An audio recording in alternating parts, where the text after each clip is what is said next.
Ciminni liigichaa duruu jaallattoota kubbaa miilaa idil addunyaa biratti beekamaadha. Akka salphaatti injifannoo argachuun ulfaataadha. Erga jalqabee torbanoota 22 kan lakkoofsise liigiin jaallatamaa ardii kana Premier League England dhuma torban kanas torbeen 23ffaa itti fufuun yoo adeemsifamu taphni Arsenal dirree isaa Fly Emirates irratti dursaa liigichaa ijoollee Jurgen Klopp Liverpoolin simatu tapha daran hawwii guddaan eegamu. Taphichi kilaboota lamaaniif murteessaadha. Arsenal taphicha injifachuun garaagarummaa Liverpool waliin qabu hiphisuuf Liverpool ammoo dursummaa isaa cimsuuf morkii taasifamudha.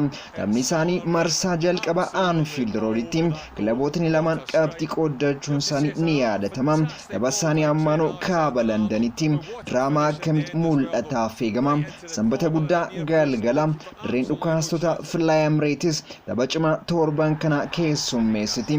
Jurgen Arteta Liverpool moo Arsenal olaantummaa gonfachiisti.